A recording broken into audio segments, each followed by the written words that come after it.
Chapter 3 Eliza didn't know whether to be flattered or irritated by the whispers that followed her around Hogwarts.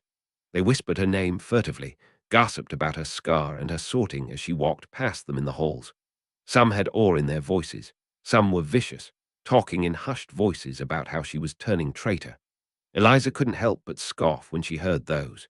If only they all knew about the betrayal she had suffered, then they would know the real meaning of treacherous. But she let those whispers wash over her, as she instead took to exploring the castle in her free time. Hogwarts was full of trick doors and vanishing steps, twisting halls and hidden passageways, and Eliza wasted no time in learning her surroundings. She woke 2 hours before breakfast every day to explore the ancient castle.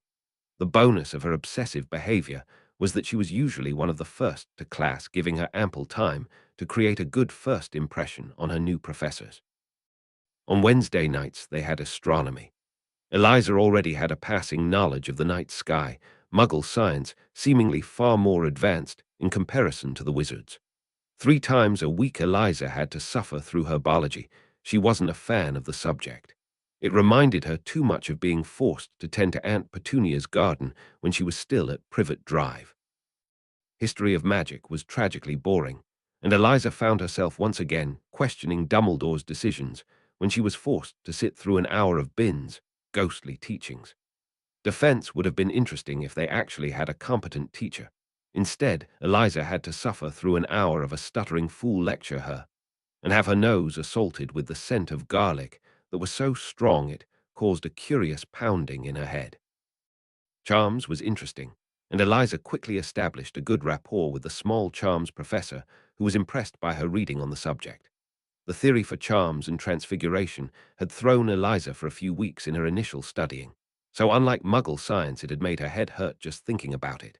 But after weeks of reading and rereading the source material, she was confident in her grasp on the subject. It appeared most magic, much like her wandless magic, was focused on intent. Intent, determination, and visualization, all of which Eliza had been doing for years. She had been hoping for a chance to discuss things with Professor McGonagall, but the elderly witch hadn't been there when Eliza had arrived. It was to her great surprise when the tabby cat on the desk suddenly turned into their professor. The second she saw it, Eliza pledged that she would learn to do that one day. The professor handed out matches to the class for the first practical of the year. Eliza focused on her magic, feeling the crackling warmth beneath her skin as she unspooled it, letting it travel down into her hand and through her wand. Her wand warmed pleasantly in her hand, and quickly there wasn't a match sat on her desk anymore, but a sharp silver needle. Eliza took great pleasure in showing the professor her new needle, the first in the class to accomplish the task. Eliza turned to smile at Parkinson, who still hadn't turned her match into a needle. "Do you need any help, Pansy?" Eliza asked nicely, purposely using the girl's first name. "Do you need any help from a filthy blood traitor?" were the unspoken words between them. Parkinson huffed shortly and went back to furiously casting spell after spell.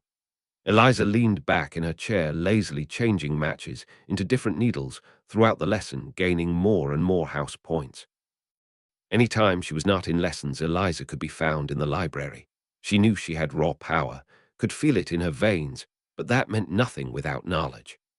Eliza devoured tome after tome as she steadily read through the years of content over the week, practicing spells in her dorm with the curtains drawn around her bed.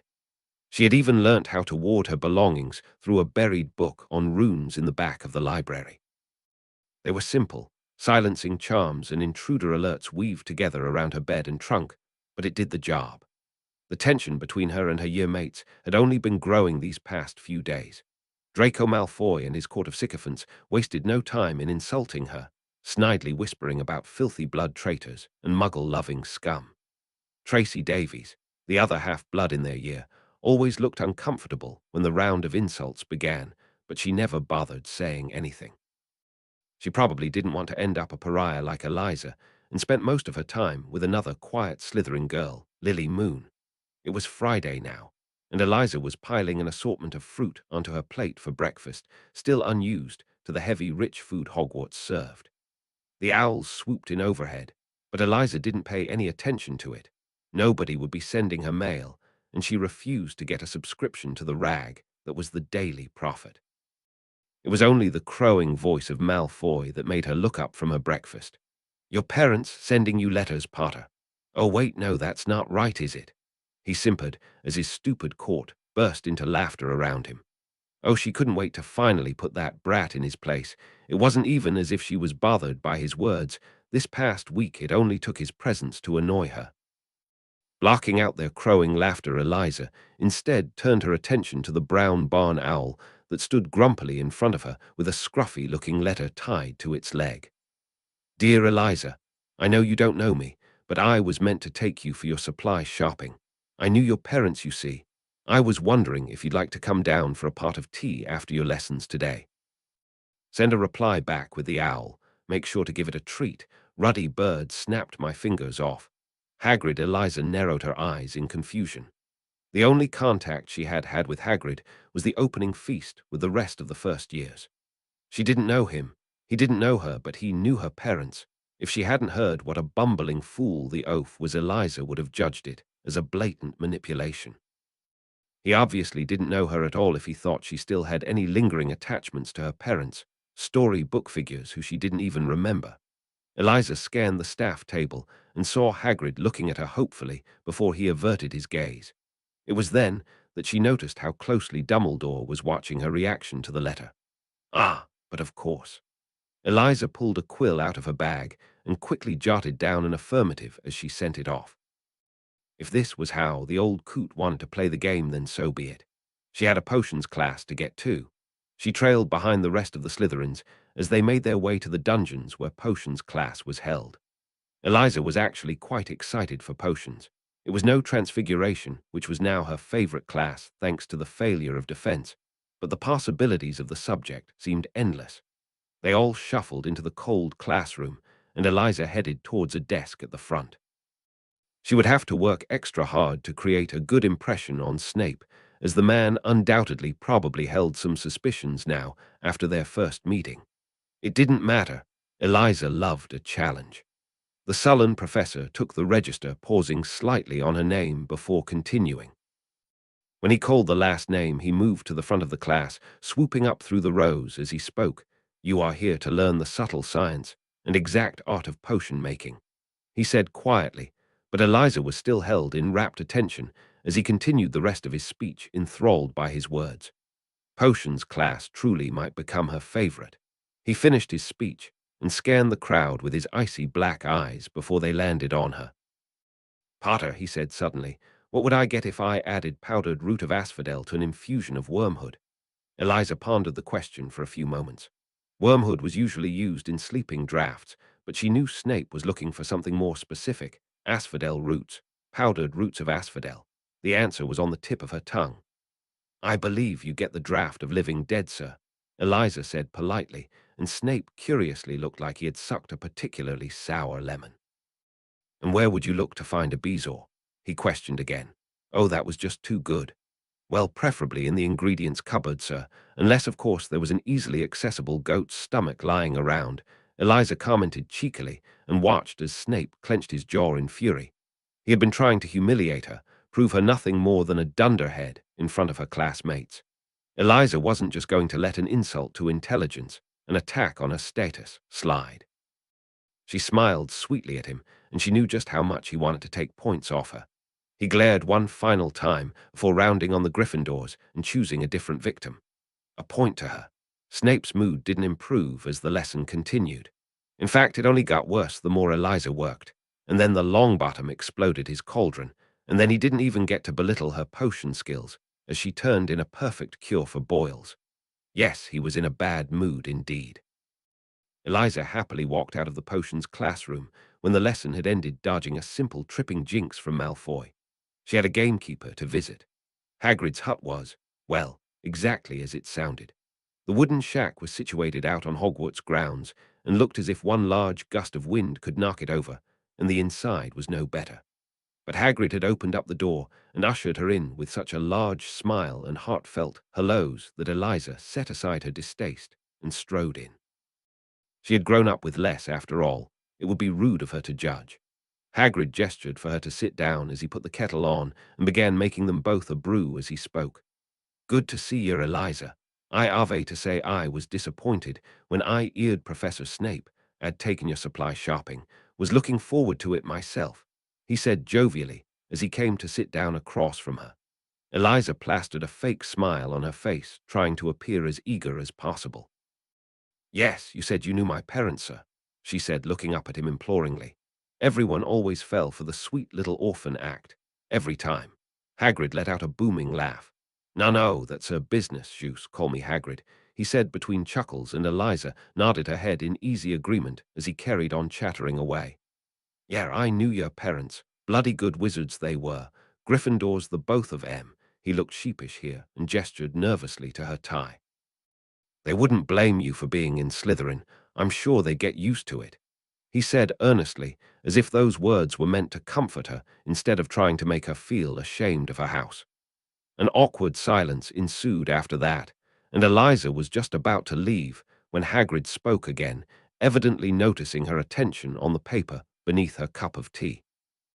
I mighty strange Thar was. In fact, I was there that day emptying a vault. Secret, Hogwarts business, you know, Hagrid confided, and then looked as though he instantly regretted it. Eliza smiled and left the hut with a short goodbye with no plans of returning. He had obviously been uncomfortable with the notion of her being in Slytherin. To Eliza it was obvious he was nothing more than a pawn in a much larger game of chess. The only question Eliza had was what was Dumbledore actually hoping to achieve. The next week passed in a similar vein of ignoring insults, subtly snubbing her fellow year mates, winning over her professors, and spending far too much time in the library devouring book after book on anything she could get her hands on her. Her simple routine was broken with the news that starting Thursday Slytherins would be having flying lessons with the Gryffindors in possibly the worst move of bolstering house unity ever. Eliza had proven adept at most types of magic. She had set her mind to, and she had yet to find any of lessons her actually challenging. Flying, however, was something Eliza wasn't too sure about. There weren't exactly flying broomsticks in the Muggle world, and she didn't want a possible failure in this class to ruin her effortless streak of achievements so far. The only thing Eliza could take comfort in was that she had never been afraid of heights. In fact, she had spent many days seeking solace on top of the orphanage roof, peering down at the streets below. Eliza was determined that she would not show herself to be a fool in front of her classmates, especially Malfoy, who had been bragging non-stop all week about his own Quidditch skills. And so, it was at 3:30 that afternoon that Eliza found herself walking down to the Quidditch pitch with a determined set to her jaw. Madam Hooch had them all line up beside their chosen broomstick, and Eliza tried to choose one with the most even bristle she could find. Stick out your right hand over your broom, called Madam Hooch at the front, and say up. Eliza's broom jumped into her hand almost at once, which she was pleased about. She was even more pleased when it looked like she had also done better than most of her classmates. The Weasley boy's broom had even hit him in the face, and the lesson became ever better when Madam Hooch had to correct Malfoy's grip. The bragging fool. However, after all her worrying, Eliza didn't even get a chance to test out her flying skills. Longbottom had lost control of his broom and had come crashing down to the ground, landing in a heap in the grass. And purebloods were supposed to be superior, Eliza thought, mentally rolling her eyes. Madam Hooch left to escort the boy to the hospital wing, which didn't make any sense at all when she could have had a fellow student do it, and not leave the class unattended. But who was Eliza to comment on the incompetency of the staff? Certainly not a student concerned about the state of her education. No sooner were they out of earshot than Malfoy burst into laughter. Did you see his face? The great lump, Malfoy taunted, scrunching up his face in a poor imitation of Longbottom as his sycophants laughed. Eliza was interested in what Malfoy would also look like as a pain-racked heap at her feet. Shaking off her idle thoughts, Eliza dropped her broomstick on the ground and began to quietly leave the pitch unnoticed as Malfoy started another argument with the Gryffindors. Class was obviously finished, and Eliza had some more reading to do. Whoever Malfoy ended up terrorizing wasn't her problem. She didn't notice the curious gaze on her as she walked away.